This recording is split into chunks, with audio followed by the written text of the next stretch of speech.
Hello friends, and welcome back to another video. Today I'm going to be showing you Witchcraft. This is the third volume in the Library of Esoterica series published by Taschen, and this is what I found to be a rich tapestry of images and essays and ideas that invite us to not just look, but to feel and reflect and to ask our own questions. So first impressions of this book is that, much like the other two books in this series, it's similar construction and design. We have the gold stamped text on the cover with the geometric patterns on the sides here.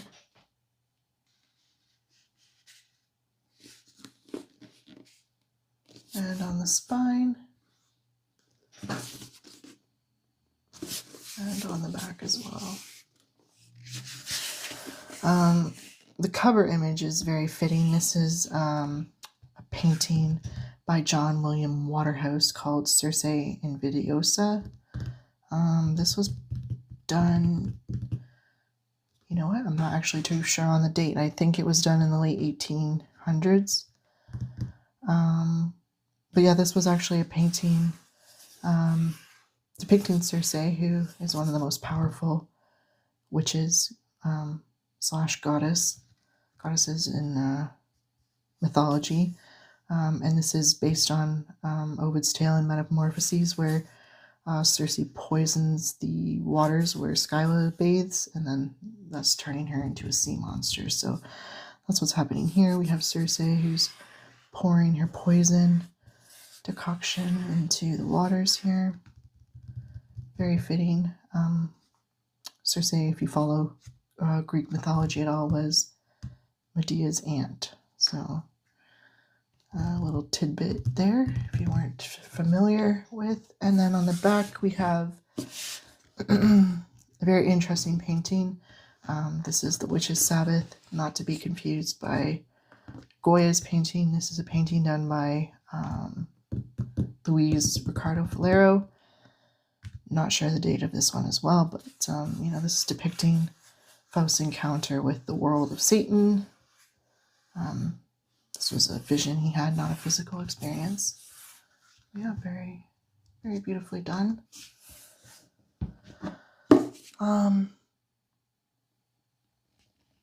It's very heavy. The editors have done an incredible job. Yeah, opening up the front cover here, you have the same red end papers with the symbol for the Library of Esoterica, which is a key, and I love so much.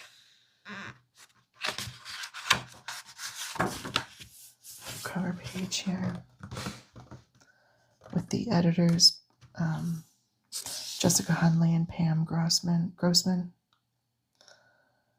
Very, very comprehensive collection of images here. I'll show you the contents page so you can get a better look. Feel free to pause it.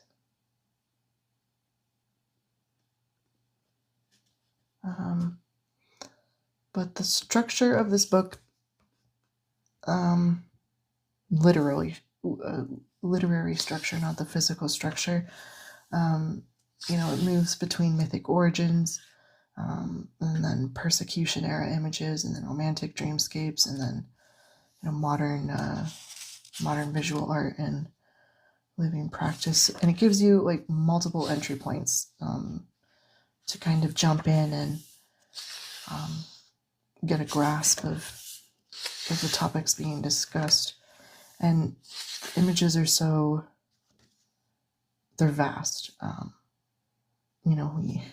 One moment you're looking at a medieval woodcut, a witch trial, and then the next you're gazing at some sort of surreal modern painting of a magical moment.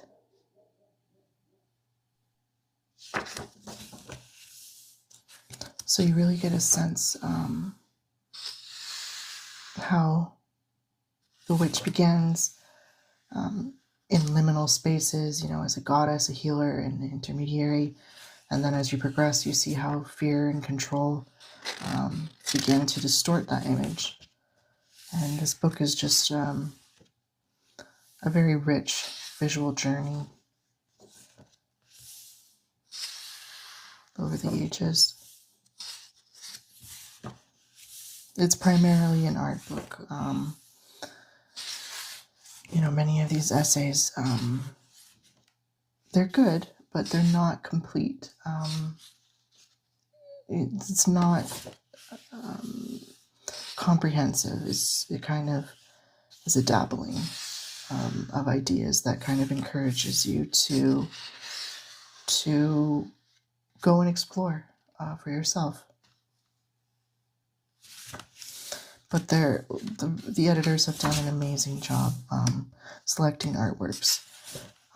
That's partially why I am so fond of this series as well, because you're really introduced to a lot of artworks that you may not have encountered. So you have a lot of there's a lot to work with. There's a lot to go through and appreciate.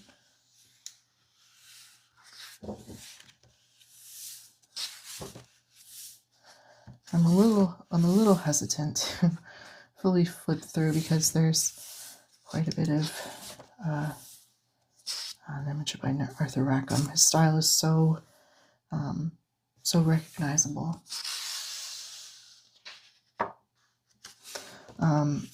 But there's a lot of nudity, and I'm just hoping that, you know, this is artistic nudity. This isn't salacious or anything. I'm hoping that YouTube is understanding, so we'll see what happens. Hopefully this video doesn't get taken down.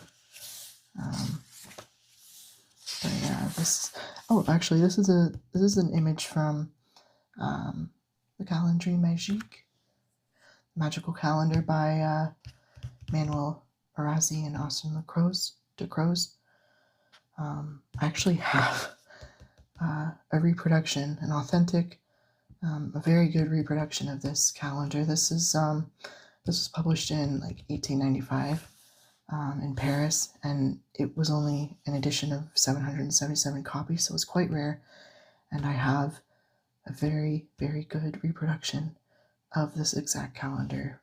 Each month, for example, here you have like there's a double page illustration by Manuel Arazi, and then paired with text and poems and you know, incantory or occult theme verses by Austin de Croze.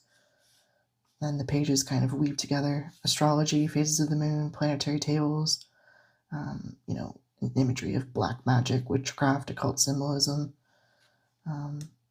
So it's really interesting. It's aesthetic and decorative, kind of in a stylized Art Nouveau. It's really unique. I should probably do a review on that. Maybe I'll do that for Halloween. We'll see.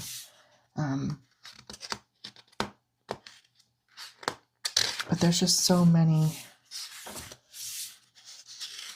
examples of niche artworks like that.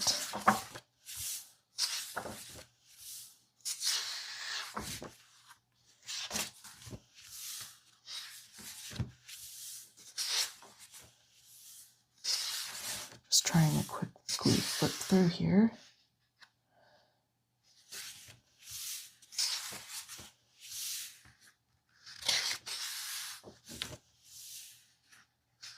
So now you can see that imagery's gotten much darker into the fear-based image. This is Goya's The Witch's Sabbath. Very very dark imagery here.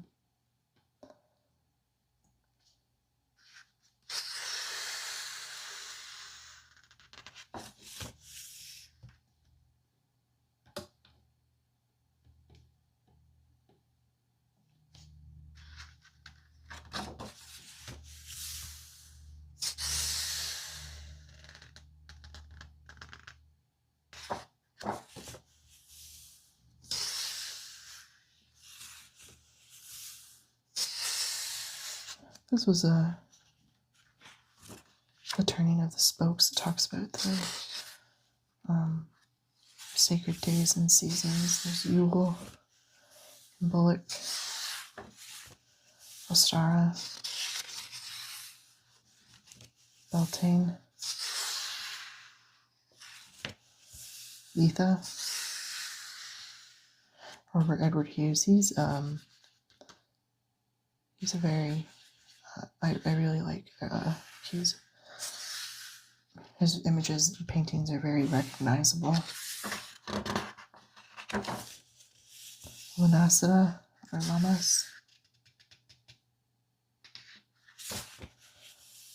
Maven, Salin. This is a beautiful image. Albert Oblay, Celine. I don't know what it is. I really love the color palette.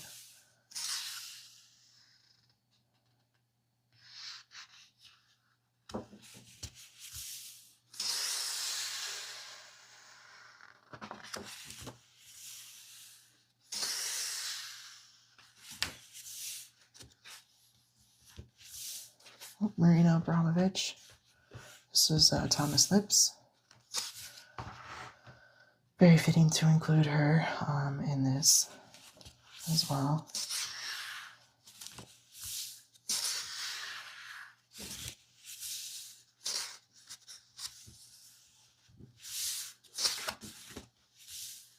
Another one by Goya, Witch's Flight.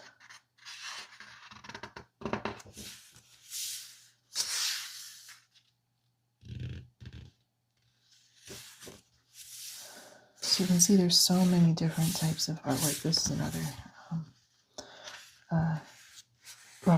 Edward Robert Hughes, Dream Idol, a Valkyrie. Beautiful.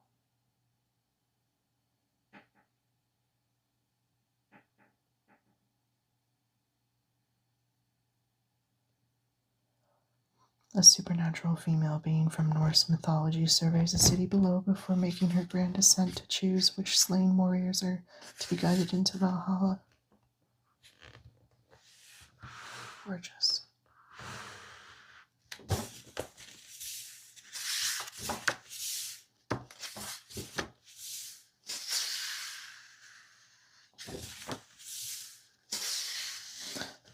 Salvador Dali.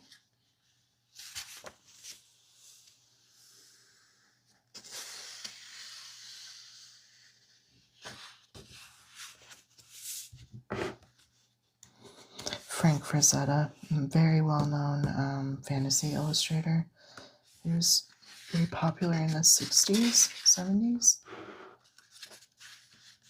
He actually has one in here.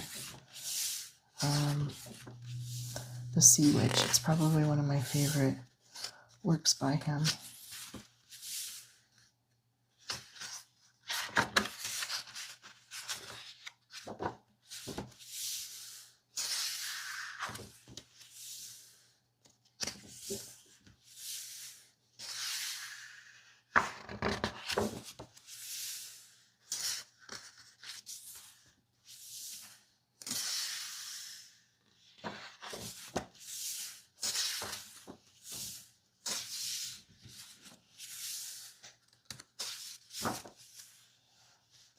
This is another really intriguing image.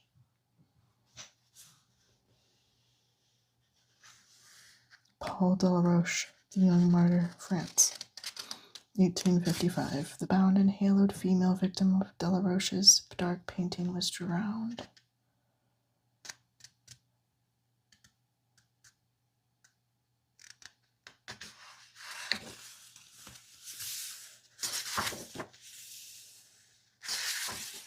This is The Sea Witch by Frank Frazetta I was telling you about. I love the color palette.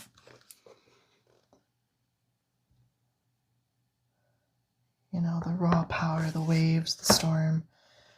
the elemental energy of a witch. She's not bound by fear. She's moving through it, and this is just a spectacular fantasy image. I'm trying to show you without the glare. And this one, this is just going for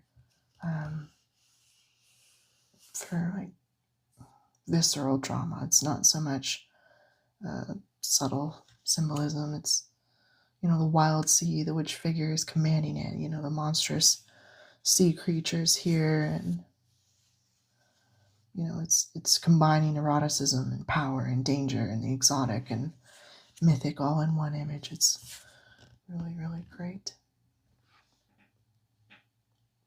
A favorite of mine for sure.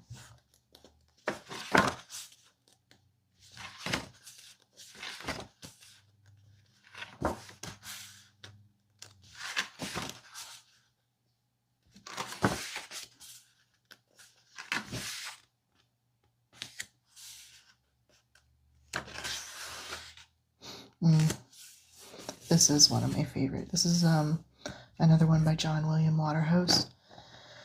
This is The Lady of Shalott. This one was in 1888. I know that for sure. And it's based off of the poem by Alfred Tennyson. The lady here, whose name is Elaine, she's cursed and to live in this isolated tower on an island near Camelot. And her curse is that she's unable to look directly at the world outside, but she can only look through the world by looking through a mirror. And she weaves what she sees reflected into a tapestry. And one day, she's looking in her mirror and she glimpses Sir Lancelot in the mirror, and she turns to look, and the mirror cracks, and so the curse is activated. And she realizes that there's nothing that she can do, so she leaves the tower, gets into a boat. She writes her name on the prow of the boat, and then she floats down the river towards Camelot, and she's singing her last song. And this painting kind of it captures like the climax and the end of the lady's story, her decision to defy her curse and leave the safety of her tower and meet her mate, or meet her fate, I should say.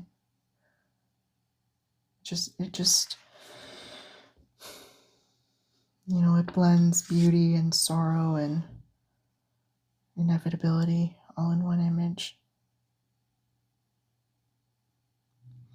And the artist, John William Waterhouse, he has this ability to capture dream, like that essence, that dreamlike essence in his works.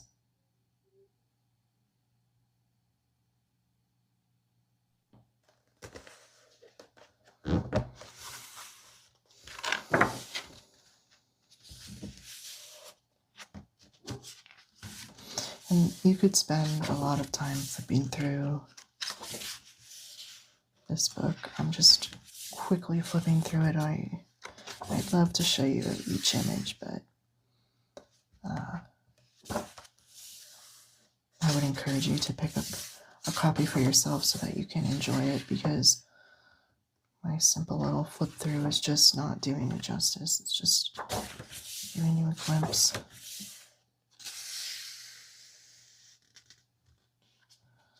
This is very interesting. It's so hard to lift up this book. This is a painting by Andrea Locatelli, Magic Scene.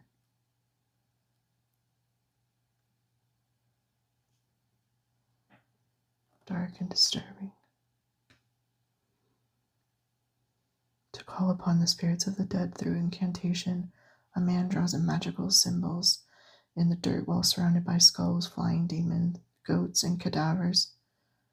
Painting in the style of Salvatore Rosa, Locatelli embraced the gruesome, his portrayal of an invocation of death magic.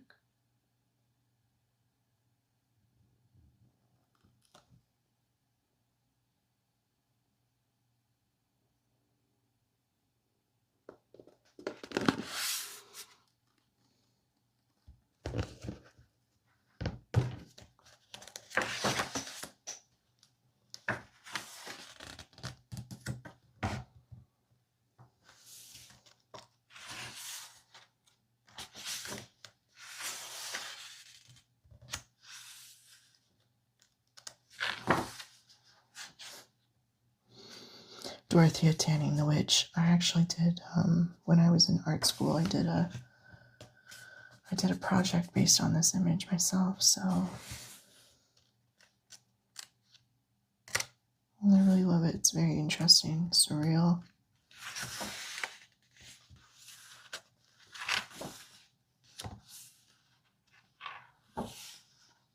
There was a picture somewhere around the end here. This was an interesting epic. Art is a spell, visual magic and its makers. I really enjoyed that. What did I say? But there was an image, and I'd never heard of the artist before, and I know it was somewhere around the back. I really want to show you because I love it so much. Maybe it wasn't this far back.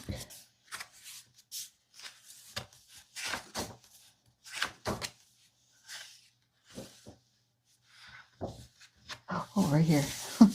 Perfect. This is by an artist I had never heard of. She's a freelance illustrator. Valera Lutfulina. This is a witch, and she's a Russian artist. I couldn't find. I actually looked her up after because I just love the feeling this painting gave me. You know, you have this wide open space. I can almost smell, I can smell the rain. You know, you have these storm clouds brewing. This nude woman, she's playing her flute, calling the goats her. There's two goats here, two white goats symbolizing maybe innocence and youth. The rest of them are black.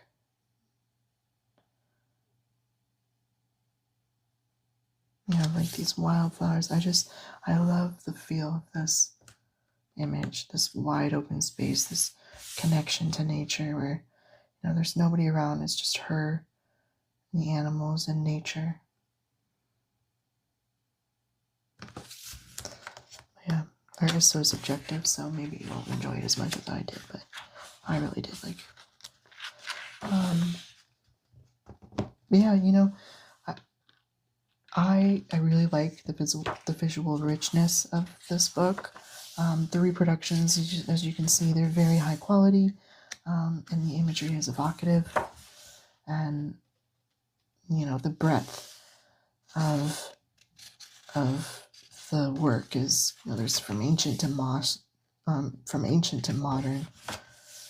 the persecuted figure to the empowered creator. Everything, it covers everything. The language used in the essays too, it's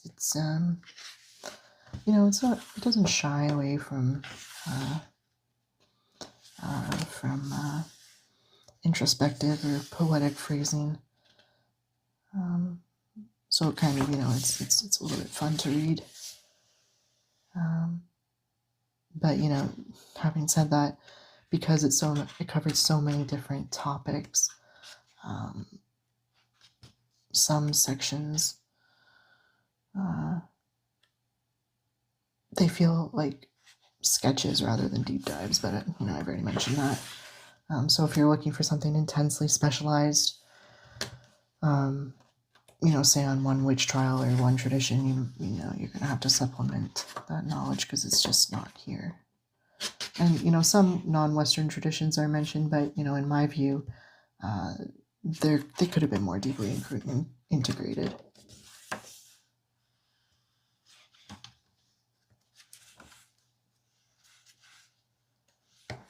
Modern of Stevie Nicks. Love Stevie Nicks. And yeah, just you know, the witch in pop culture.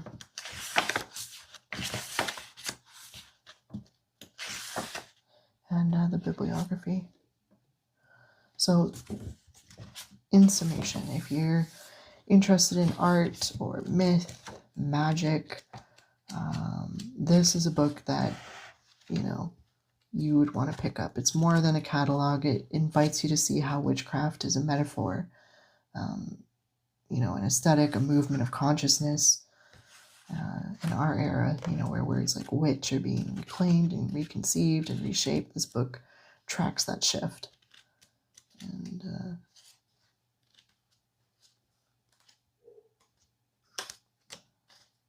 yeah, it's really well done. I am in love with the Library of Esoterica series as a whole. I have all of them so far.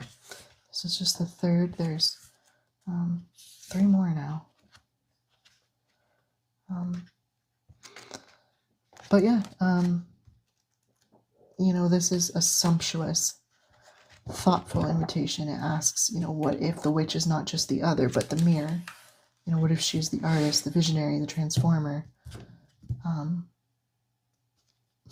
What if her broom is simply a metaphor for the tool in which we wield to sweep away old patterns?